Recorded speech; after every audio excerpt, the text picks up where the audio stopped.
Familia Trump este nepoata lui Donald Trump, președintele Statelor Unite. Doamna este om de afaceri, este psiholog, face parte din familia Trump și a scris o carte despre președinte și familia lui. Cartea se numește Prea, mult și niciodată de ajuns, a fost scoasă în 2020 și în prima zi de când a apărut în librării a fost vândută într-1 milion de exemplare. Doamna știe foarte multe, dă din casă, ne-a acordat un interviu în exclusivitate pe care îl urmărim acum. The US elections are coming up. You've said in one of your interviews that back in 2016 people didn't really know Donald Trump. So I would ask you, do they know him now? They should. But, you know, not everybody pays as much attention as those of us who have the privilege of time, and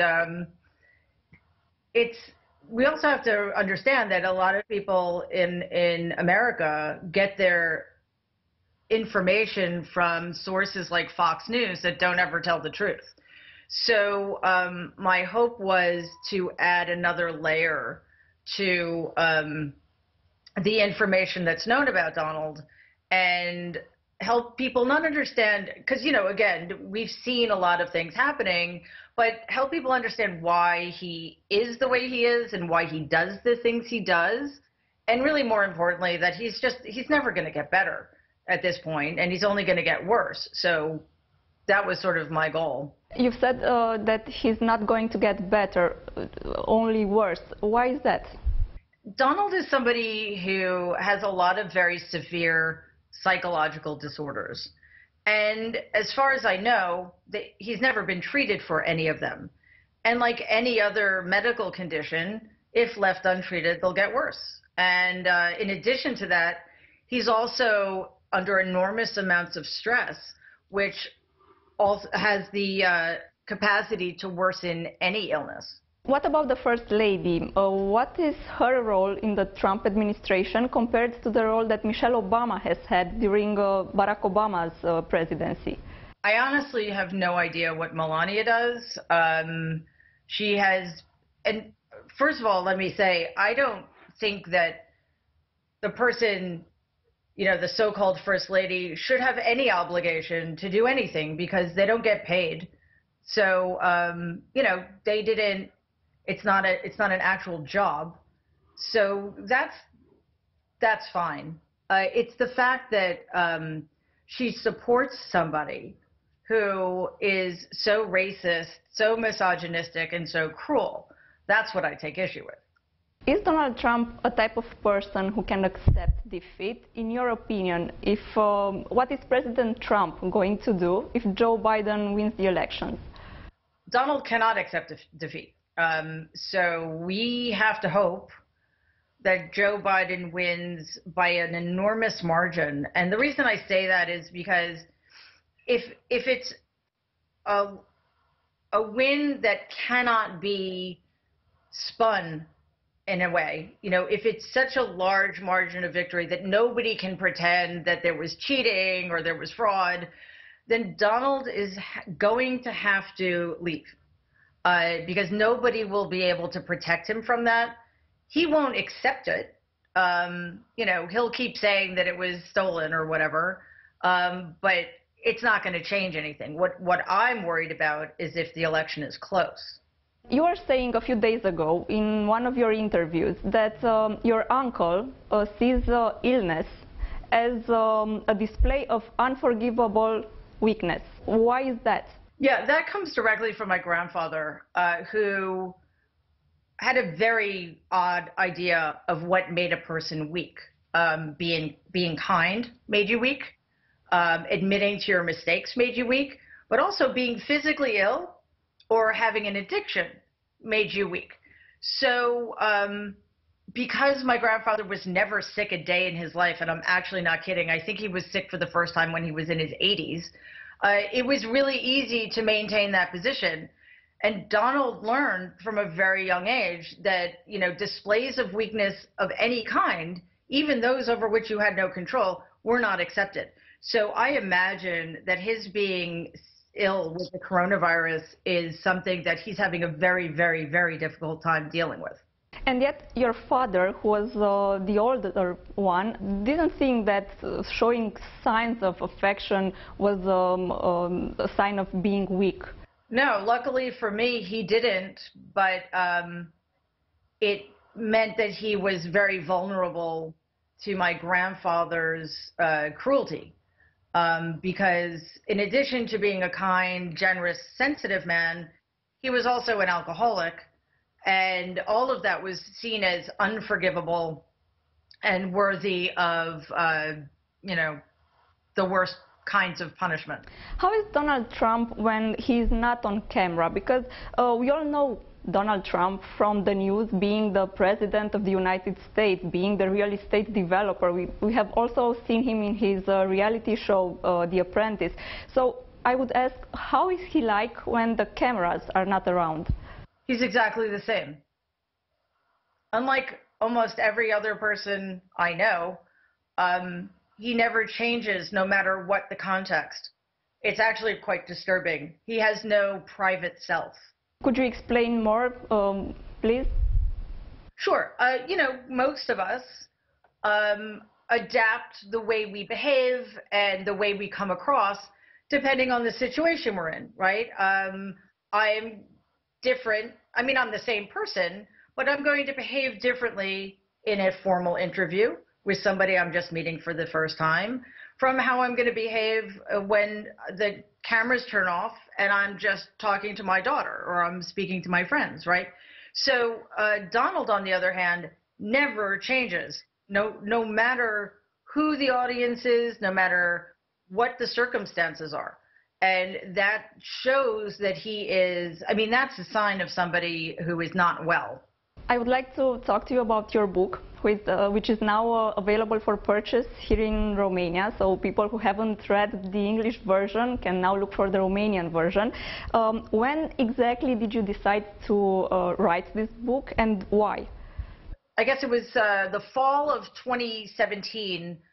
I handed over to the extraordinary New York Times reporters Sue Craig and Russ Buettner 40,000 pages of documents that I had totally forgotten I had. They were from a lawsuit I had been engaged in with my family 20 years ago.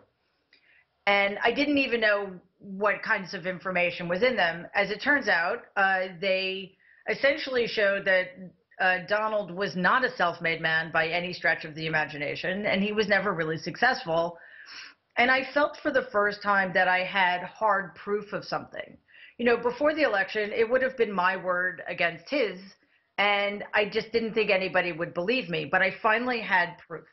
And at that point, the things in this country were getting worse and worse and worse, and I felt I needed to do something to help the American people understand just how bad things could really get with another 4 years of Donald. Why didn't you say something when he was running for his first time in the White House? Yeah, it's a really good question because, it's important that people understand my motives. In 2016, a couple of things happened. First of all, I'm from New York. I live in New York. And I know Donald. I've known him my whole life. So it never occurred to me that he would win because everybody in New York knows that he's a terrible businessman and he's had all sorts of bankruptcies. I didn't realize that people outside of New York had a very, very different view of him. Secondly, as I mentioned, I didn't have proof of anything. It just would have been my telling people that I thought that he was an psychologically unhealthy person who should never be allowed near the White House. But, I'm not sure if but in the last part of the election, he was getting away with everything. He was getting away with the racism. He was getting away with the admission on tape that he frequently sexually assaults women. He was insulting war heroes. So I believe that there is literally nothing I could have done at that point to make a difference at all. Can he win again? Anybody who is running has a chance of winning. You know, he has a greater than 0 chance of winning. So that's terrifying, which is why, you know, we need to do everything in our power to get people who don't usually vote to vote, and hope that we can just survive, not just the next, I don't even know what it is, three and a half weeks, but also the 79 days in between the election in November and the inauguration on January 20th. Did you discuss with anyone the idea of writing a book? And I mean someone from the family or some close friends before actually starting to write, knowing the impact that this book is going to have? I didn't speak to anybody in my family because I knew they wouldn't approve.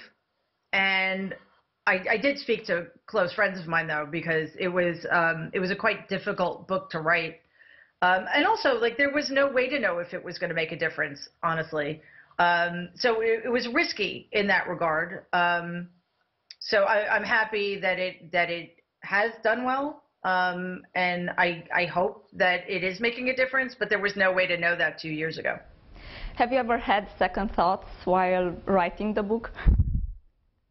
No, no. The only thing I worried about was that it wouldn't matter. And it would have been for nothing, but I never thought that I shouldn't do it. We have seen the news. You have faced some terrible criticism for this book. The first time the president has addressed the book, he called it, and I quote, stupid and vicious. So I would like to ask you, what is your current relation to your uncle? Oh, it's non-existent. And that's okay. I mean, I understand. Look, it's not a book that paints him in a good light. It's honest, though. But I completely understand why Donald or anybody else in my family would not particularly want to be in touch with me. And how are things before writing the book? You know, everything changed when my grandparents disinherited me. So we weren't in touch for years. So the lawsuit, you know, I ended up suing my grandfather's estate. So the lawsuit ended at the beginning of 2001, and we had no contact until 2009 when, for reasons I still don't understand, I was invited to my cousin Ivanka's wedding. And then after that, the only contact I had with Donald was 8 years after that when I went to the White House for my aunt's birthday party. So the only person I had contact with in the interim was my Aunt Marianne. How was the interaction with Donald Trump when you were invited to the White House? I know you wrote about it in your book as well. Yeah, it was, you know, because he is the same all the time, it was fine.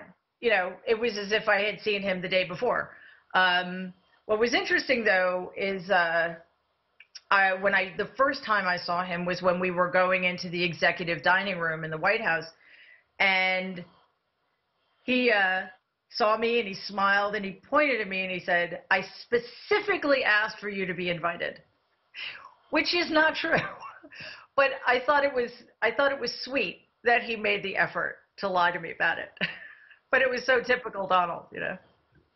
And what about your childhood memories regarding Donald Trump? Because I've read in your book that you spent your childhood in your grandparents' house.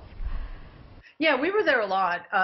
And, you know, because Donald and my uncle Robert were much younger than my dad, you know, they were closer in age to me, or, you know, they were young enough for me and my brother and cousin to hang out with.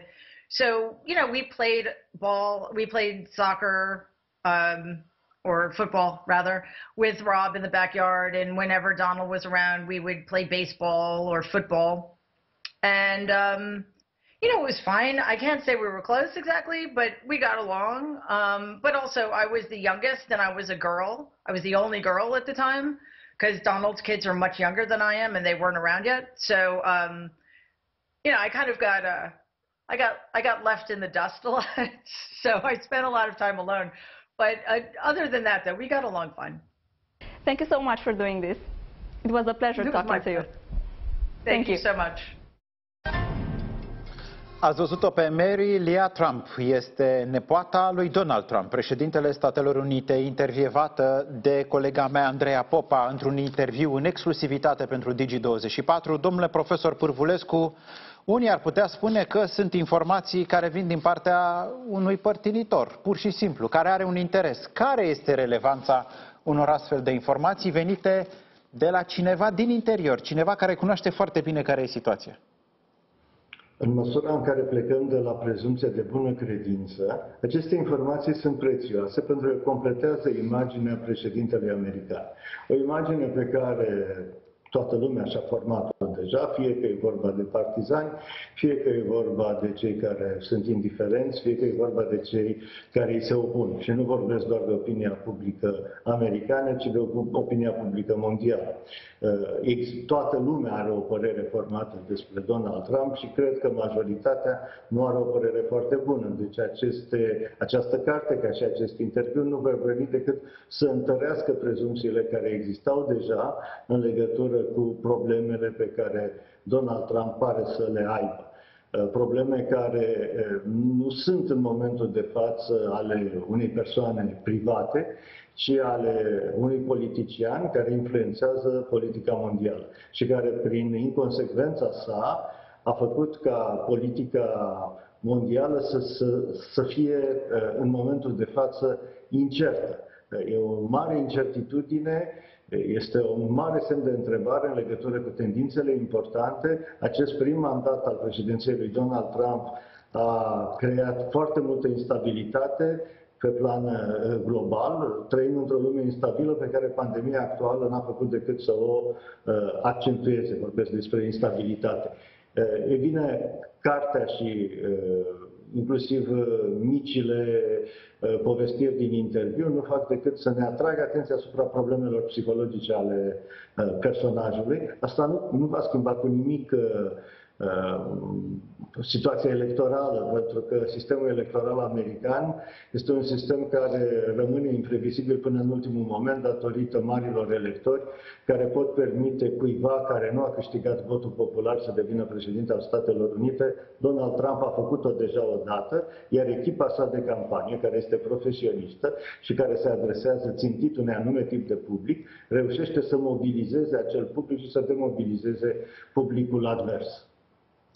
De departe, cea mai dură dintre afirmații este aceea că Donald Trump suferă de mai multe afecțiuni psihologice pe care, din câte știe doamna, care este psiholog, nu și le-a tratat niciodată. Ori asta este o chestiune în care părerea nu are ce căuta. Aici opinia e egală cu zero. Aici este da, nu și, evident, e părerea specialiștilor. Ce faci cu o astfel de informații? Nimic, pentru că nu există mijloace pentru a controla această informație. Acești bolnavi care ne conduc, o carte celebră de acum 3 decenii, rămân în continuare printre noi. Și nu cred că Donald Trump este singurul și nu cred că discutăm doar despre afecțiuni psihologice, dar foarte mulți dintre cei care ajung lideri politici au astfel de probleme și de dezechilibre. Tocmai de aceea sunt tentați să facă politică, să abuzeze de putere, să controleze în mod excesiv. Sunt teorii care explică că suferințele din copilărie le influențează acest comportament, că cei care au fost iubiți de părinți devin niște lideri înțelepți și care ajută națiunea și chiar lumea să progreseze, iar ceilalți, din contră, să o blocheze. Ar fi nevoie de măsuri mult mai clare pentru a stabili tipul de afecțiune. Cred că, până la urmă, discuția legată de al 25-lea amendament al Constituției americane lansată de președinta Camerei Reprezentanților, democrata Nancy Pelosi, vine în sensul ăsta, pentru că dacă se constată că președintele american nu poate să-și îndeplinească atribuțiile din diferite motive, funcția ar urma să fie preluată de vicepreședinte, dar cred că nu afecțiunile psihologice sunt primele vizate, cât situația sănătății după îmbolnăvirea sa cu COVID. Ni se descrie, ni se creionează un personaj cinic, chiar crud, incapabil de compasiune. Foarte interesant, aflăm cum s-a clădit un astfel de Donald Trump din cauza unui bunic foarte voluntar, foarte prezent și care considera că orice semn de afecțiune reprezintă o slăbiciune și că așa ceva nu trebuie să existe în cazul unui om, în cazul unui bărbat. De ce e important, Cristian Pârvulescu? Pentru că mulți dintre telespectatorii noștri s-ar putea să creadă, din motive pe care ni le putem imagina ușor, așa, de la Ceaușescu încoace, de la alți dictatori, unii și-ar putea închipui că un lider adevărat chiar așa trebuie să fie cinic, crud, fără semne de compasiune. De ce trebuie să fie un lider adevărat exact pe dos? De ce acestea sunt anticalități? De ce sunt periculoase? Sunt foarte periculoase, tocmai pentru că ele duc la situații de criză, la blocaje, la conflicte și la moarte. E nevoie de lideri luminoși care să rezolve problemele, să deschidă, să găsească soluții și au fost, slavă cerului, și lideri de genul acesta. V-aș putea spune chiar că în Statele Unite ale Americii ei au prevalat până la urmă și asta a contat pentru a transforma acest stat într-o mare putere mondială. Dar aceste probleme psihologice pot să fie contrabalansate de un mecanism democratic. O democrație rezilientă poate face ca aceste probleme să devină mai puțin importante. Ele afectează funcționarea instituțiilor, dar nu duce la prăbușirea lor. Însă un al doilea mandat ar putea avea consecințe mai grave decât primul mandat. Din punctul ăsta de vedere, lideri care au avut afecțiuni precum Hitler, Stalin, Mussolini, Ceaușescu, Saddam Hussein și așa mai departe, nu au făcut decât să înrăutățească starea țărilor lor, dar și starea lumii, au dus la catastrofe. Cu cât un lider are mai multă putere, și președintele american are foarte multă putere, cu atât riscurile sunt mai mari. Să ne aducem aminte că nu e vorba de singura carte care ne avertizează asupra acestui caracter imposibil al președintelui american. Au fost nenumărate cărți care au fost făcute de ziariști care au intrat în anturajul lui Donald Trump sau au discutat cu Donald Trump și care ne relevă această situație. Haosul care există la Casa Albă, apropiații lui Donald Trump în diferite momente ale președinției sale care au încercat să împiedice decizii care contravineau intereselor americane. Toate lucrurile astea nu vin decât să sublinieze această descriere pe care nepoata lui Donald Trump o face și să ne avertizeze. Dar pe de altă parte, publicul lui Donald Trump nu este deloc interesat de aceste lucruri. Consider că acestea sunt mai degrabă calități. Pentru că societatea americană, ca probabil toate societățile, este fracturată. Există foarte multă neînțelegere, iar Donald Trump a speculat asta. Acum vedem cum ura care s-a acumulat timp de decenii în societatea americană a izbucnit. Un asemenea lider, în loc să o rezolve, n-a făcut decât să o transforme într-un motor al societății americane care riscă să se blocheze din această cauză. Domnule profesor, vă rog să rămâneți cu noi după o foarte scurtă pauză. Vom vorbi